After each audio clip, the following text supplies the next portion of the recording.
BSc part third में हम जो नाभिकीय बल हैं उनके गुणों को पढ़ रहे थे। तो नाभिकीय बल नंबर 3 पर हम पढ़ते हैं आज नाभिकीय बलों की चक्रण पर निर्भरता।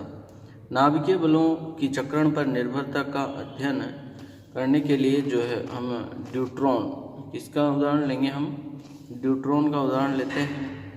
तो ड्यूट्रॉन को लेते हैं 1s2, ये हमारे पास ड्यूट्रॉन हो गया। तो ड्यूट्रॉन में न्यूट्रॉन व प्रोटॉन के चक्रण बद्ध अवस्था के लिए समांतर होते हैं। तो ड्यूट्रॉन में जो न्यूट्रॉन और प्रोटॉन के जो चक्रण हैं वो बंद अवस्था के लिए कैसे होते हैं? समांतर चक्रण होते हैं। कैसे होते हैं? समांतर अवस्था में। अर्थात यदि हम इनके चक्रण क्वांटम संख्या की बात करें तो S = S1 प्लस S2, तो 1/2 इज इक्वल टू हमें क्या मिलेगा? 1 के रूप में फाइंड आउट होता है। किंतु यदि ड्यूट्रॉन में न्यूक्लियोनों का चक्रण प्रति समांतर यानी कि एंटी हो तो प्रति समांतर ले लिया जाए तो ड्यूट्रॉन का जो परिणामी चक्रण है यानी कि एक का दोनों ही प्लस में है, तो एक का प्लस में हो एक का माइनस में हो, तो उसी सिचुएशन में क्या होगा? प्रति समांतर में कि में जो आपके जो चक्रण है S = 1/2 - 1/2 इज इक्वल टू क्या हो जाएगा? 0 हो जाएगा। यानी कि समांतरी कंडीशन में एक का प्लस हाफ, दूसरे का भी क्या होगा? Plus half. ये तो हो गया समांतर। और यदि प्रति समांतर है तो एक का प्लस हाफ होगा, दूसरे का क्या होगा? Minus half. तो इस कंडीशन में तो जो चक्रण का मान है वो 0 होगा, इस कंडीशन में 1। तो इस प्रकार होने से बद्ध अवस्था प्राप्त नहीं होती, यानी कि प्रति समांतर की स्थिति में आपको बद्ध अवस्था प्राप्त नहीं होगी। अतः नाभिकीय बल चक्रण पर निर्भर करते हैं। यानी कि जो नाभिकीय बल है वो नाभिकीय बल किस पर डिपेंड करते हैं? आपके स्पिन पर डिपेंड करते हैं। यदि दोनों के स्पिन समांतर हैं तो जो है आपके बद्ध अवस्था प्राप्त होगी। यदि दोनों के स्पिन जो है अलग अलग हैं, प्रति समांतर है, तो जो है आपको बद्ध अवस्था प्राप्त नहीं होगी। नंबर 2 पे हम बात करते हैं नंबर 4 नाभिकीय बलों में जो अपकेंद्रीय अथवा जो टेंसर बलों के घटक उपस्थित है उन पर चर्चा करते हैं। तो नाभिक में न्यूक्लियोनों की कक्षीय तथा चक्रण गति में युग्मन के कारण LS युग्मन अपकेंद्रीय अथवा टेंसर बलों के घटक प्राप्त होते हैं। तो ड्यूट्रॉन में एक प्रोटॉन तथा एक न्यूट्रॉन होने से चुंबकीय आघूर्ण का सैद्धांतिक मान निम्न प्रकार होगा। तो चुंबकीय आघूर्ण का यदि हम सैद्धांतिक मान निकालें एक प्रोटॉन और एक न्यूट्रॉन के कारण, तो इसे आपको डायरेक्टली ध्यान रखना है। तो ये जो आपको वैल्यू मिलेगी वो होगी 0.88 μN के बराबर फाइंड आउट होती है। तो ये जो है नाभिकीय बलों के अपकेंद्रीय और टेंसर बलों के घटक पाए जाते हैं। बात करते हैं हम अगले टॉपिक की, मेसन सिद्धांत या युकावा सिद्धांत की। युकावा नामक वैज्ञानिक ने नाभिक में न्यूक्लियोनों के मध्य उपस्थित प्रबल आकर्षण बल को मेसन पाई प्लस, अब जो मेसन है, पाई मेसन 3 प्रकार के पाई मेसन होते हैं। Pi plus mason, pi minus mason और पाई 0 मेसन।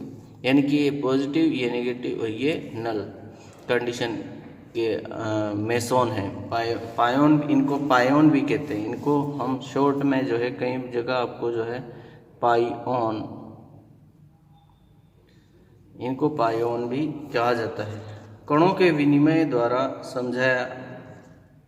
तो जो युका जो साइंटिस्ट हुआ उसने न्यूक्लियोनों के मध्य जो प्रबल आकर्षण बल है उसको युकावा के सिद्धांत के द्वारा समझाया। पायोन चक्रण रहित कण होते हैं। पायोन चक्रण रहित कण होते हैं तथा इनके विनिमय द्वारा संवेग परिवर्तन होने से प्रबल नाभिकीय बल उत्पन्न होते हैं। इसे युकावा सिद्धांत या मेसोन सिद्धांत कहते हैं। जो पायोन है चक्रण रहित कण होते हैं, इनके विनिमय से जो संवेग में परिवर्तन होने से जो है प्रबल नाभिकीय बल उत्पन्न होता है। इसे ही क्या कहा गया, युकावा या मेसोन सिद्धांत। तथा न्यूट्रॉन न्यूट्रॉन, प्रोटॉन प्रोटॉन तथा न्यूट्रॉन प्रोटॉन और प्रोटॉन न्यूट्रॉन के मध्य पायोन के विनिमय को निम्न प्रकार दर्शाते हैं। तो देखते हैं इनके विनिमय कैसे होता है। यदि किसी नाभिकीय अभिक्रिया में एक प्रोटॉन पाई प्लस मेसोन का उत्सर्जन करके न्यूट्रॉन में परिवर्तित हो जाते हैं, जिसे समएकवर्ती न्यूट्रॉन ग्रहण करके प्रोटॉन में परिवर्तित हो जाता है। तो जैसे देखते हैं यहाँ आपके पास एक प्रोटॉन न्यूट्रॉन बंध है। तो यहाँ प्रोटॉन जो है, प्रोटॉन को हम इस तरह से लिख सकते हैं कि एक न्यूट्रॉन और उसके साथ एक पाई प्लस मेसोन है। तो ये जो प्रोटॉन है एक पाई मेसोन का उत्सर्जन करके किस में कन्वर्ट हो जाएगा, न्यूट्रॉन में। तो ये यहाँ से पाई प्लस मेसोन का उत्सर्जन कर रहा है, ये प्रोटॉन क्या कर रहा है, पाई प्लस मेसोन का उत्सर्जन यहाँ से कर देता है। तो ये पाई प्लस मेसोन किसके पास चला जाएगा, इस वाले निकटवर्ती न्यूट्रॉन के पास। तो देखिए यहाँ तो ये तो कन्वर्ट, ये जो प्रोटॉन था ये तो किस में कन्वर्ट हो गया, न्यूट्रॉन में। और ये पाई प्लस इस न्यूट्रॉन के पास चला गया, तो ये किस में कन्वर्ट हो जाएगा, प्रोटॉन में। तो ये प्रोटॉन न्यूट्रॉन बंध जो था किस में कन्वर्ट हो गया, न्यूट्रॉन प्रोटॉन बंध में। तो यहाँ ये प्रक्रिया इस प्रक्रिया के द्वारा जो न्यूट्रॉन प्रोटॉन बंध है, यहाँ से पाई प्लस मेसोन का उत्सर्जन करके एक प्रोटॉन न्यूट्रॉन में परिवर्तित हो जाता है। इसी तरह हम इसका रिवर्स भी देख सकते हैं। ये एक न्यूट्रॉन प्रोटॉन आबंध है। यहाँ न्यूट्रॉन जो है एक पाई माइनस मेसोन के साथ जुड़ा हुआ लें, तो ये प्रोटॉन के साथ एक पाई माइनस मेसोन लगा हुआ है। तो न्यूट्रॉन को इस तरह से लिख सकते हैं, proton plus pi minus meson के साथ के रूप में। अब यदि यहाँ से हम पाई माइनस मेसोन को जो है उत्सर्जित करके यहाँ से किस तरफ भेजते हैं, इसकी तरफ, इस प्रोटॉन की तरफ। तो यहाँ से इसका ट्रांसफ़र यहाँ कर दीजिए इस तरफ। तो यहाँ तो बच जाएगा आपके पास प्रोटॉन, और ये जो पाई माइनस मेसोन है वो किससे जा मिला, आपके पास प्रोटॉन के। तो ये जब पाई मेसोन एक प्रोटॉन के साथ मिलेगा तो ये किस में कन्वर्ट हो जाएगा, न्यूट्रॉन में। तो इस तरह से ये जो है प्रोटॉन न्यूट्रॉन बंध तैयार हो जाता है। तो न्यूट्रॉन प्रोटॉन बंध को किस में कन्वर्ट कर दिया, पाई माइनस मेसोन के ट्रांसफर से प्रोटॉन न्यूट्रॉन में। तो इस प्रकार से ये रहता है, कंडीशंस रहती है, ये अभिक्रियाएं संचालित होती है। आगे देखते हैं हम प्रोटॉन प्रोटॉन तथा न्यूट्रॉन न्यूट्रॉन के मध्य पाई 0 मेसोन कण के विनिमय से प्रबल नाभिकीय आकर्षण बल कार्यरत होगा। कैसे होगा वो देखते हैं। यहाँ प्रोटॉन प्रोटॉन के मध्य जो है आकर्षण बल है। तो यहाँ जो प्रोटॉन है, इस प्रोटॉन को पाई 0 पायोन से बंध मान सकते हैं। तो प्रोटॉन प्लस पायोन और ये प्रोटॉन, तो यहाँ से इस पायोन को मैं ट्रांसफ़र करके इस प्रोटॉन की तरफ भेज सकता हूँ। तो इस तरफ भेज देते तो ये यहाँ एक सिंगल प्रोटॉन बन जाएगा, और ये जो पायोन है ये सिर्फ प्रोटॉन के पास जुड़ जाएगा। तब भी एक बंध कैसा रहेगा, प्रोटॉन प्रोटॉन बंध ही रहेगा। इसी तरह न्यूट्रॉन न्यूट्रॉन के मध्य फिर ये न्यूट्रॉन न्यूट्रॉन बंध बना रहता है। अगला टॉपिक हम पढ़ने जा रहे हैं प्रोटॉन इलेक्ट्रॉन मॉडल तथा इसका अस्वीकरण, यानी कि जो प्रोटॉन और इलेक्ट्रॉन मॉडल प्रस्तुत किया गया।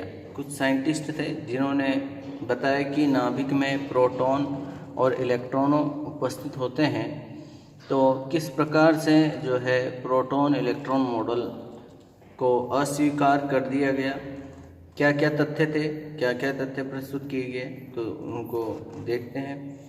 तो पहला, न्यूट्रॉन के आविष्कार से, न्यूट्रॉन की खोज से पूर्व, आविष्कार तो क्या, खोज, न्यूट्रॉन की खोज से पूर्व, क्योंकि आविष्कार में तो कोई नई चीज़ बनाई जाती है, इसकी तो खोज की गई थी।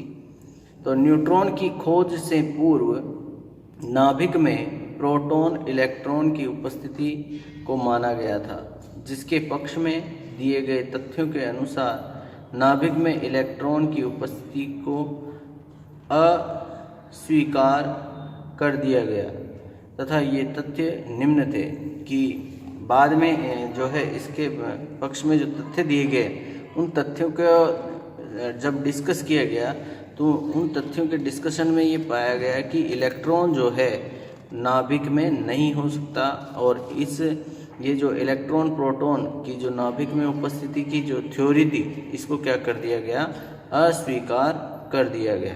तो उसके पीछे क्या क्या सिद्धांत थे देखते हैं। तो नंबर 1 पे आता है हाइजेनबर्ग अनिश्चितता सिद्धांत के अनुसार इलेक्ट्रॉन का, हाइजेनबर्ग अनिश्चितता सिद्धांत के अनुसार इलेक्ट्रॉन का नाभिक में अनअस्तित्व, और ये क्वेश्चन कई बार यूनिवर्सिटी एग्जाम में पूछा गया है कि हाइजेनबर्ग के अनिश्चितता सिद्धांत के अनुसार बताइए कि इलेक्ट्रॉन का नाभिक में अस्तित्व नहीं है।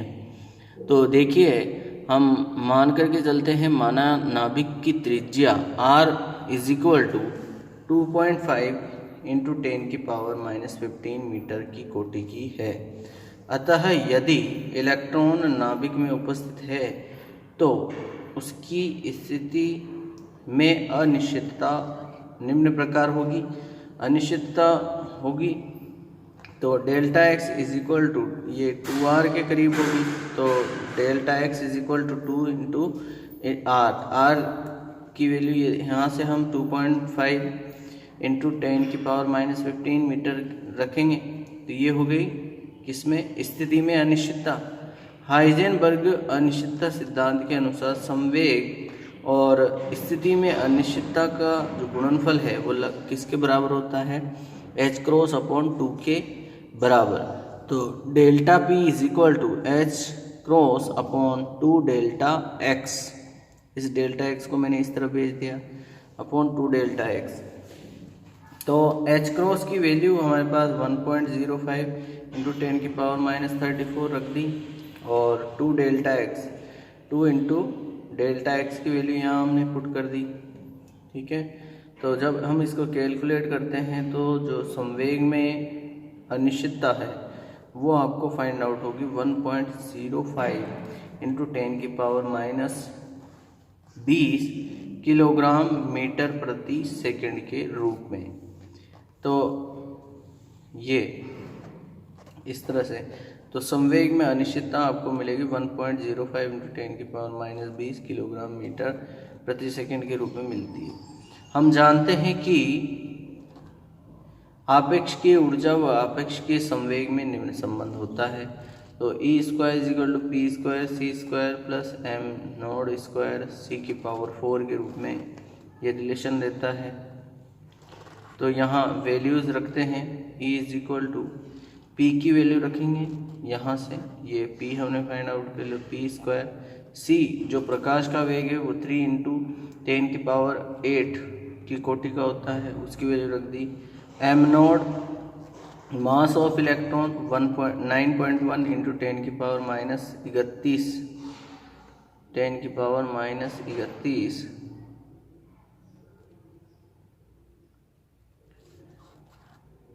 ये हो गया, और C की वैल्यू यहाँ रख देंगे।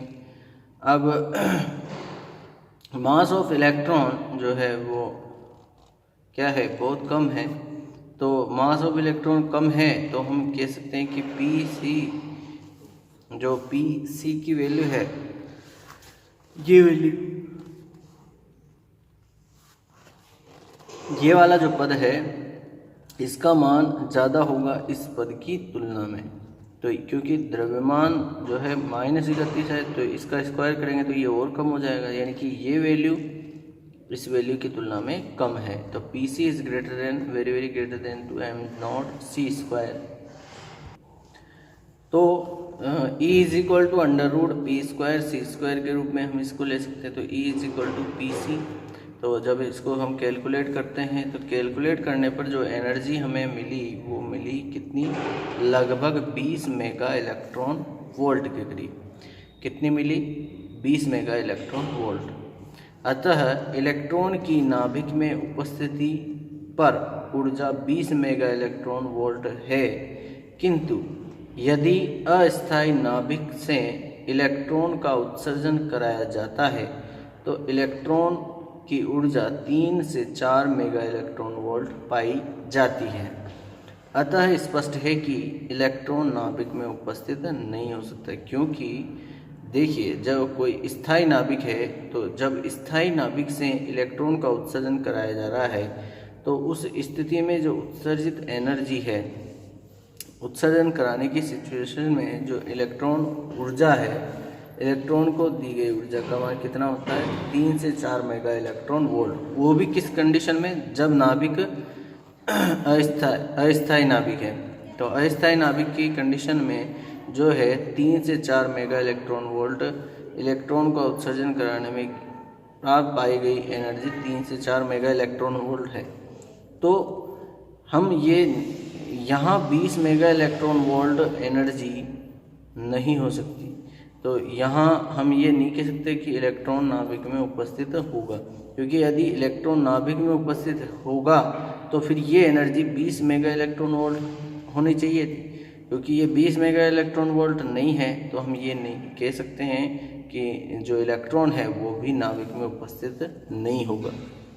तो इस तथ्य के आधार पर ये पाया गया है कि इलेक्ट्रॉन नाभिक में उपस्थित नहीं हो सकता, क्योंकि इलेक्ट्रॉन का उत्सर्जन कराने में जो एनर्जी है वो 3 से 4 मेगा इलेक्ट्रॉन वोल्ट होती है। यदि वो नाभिक में उपस्थित होता तो फिर ये 20 मेगा इलेक्ट्रॉन वोल्ट के करीब होनी चाहिए, जो कि नहीं पाई जाती है। तो इसके बाद अगला बिंदु देखते हैं अनस्तित्व के बारे में। चुंबकीय आघूर्ण के आधार पर नाभिक में इलेक्ट्रॉन का अनस्तित्व। प्रायोगिक मानों के अनुसार नाभिक का जो चुंबकीय आघूर्ण है अत्यधिक कम होता है, इलेक्ट्रॉन का द्रव्यमान कम होता है। अतः यदि इलेक्ट्रॉन का नाभिक में उपस्थिति होती है तो नाभिक का चुंबकीय आघूर्ण म्यू EH×2m×L हो जाएगा, जो कि प्रायोगिक मानों के अनुसार पॉसिबल नहीं है, यानी कि ये चुंबकीय आघूर्ण की वैल्यू संभव नहीं होगी। तो यहाँ से हम कह सकते हैं कि जो इलेक्ट्रॉन है इस सिचुएशन के अनुसार भी इलेक्ट्रॉन की नाभिक में उपस्थिति नहीं हो सकती है। तो ये कुछ तथ्य थे जो स्पष्ट करते हैं कि इलेक्ट्रॉन नाभिक में उपस्थित नहीं हो सकता है। नेक्स्ट क्लास में इससे आगे के टॉपिक लेंगे। Thank you.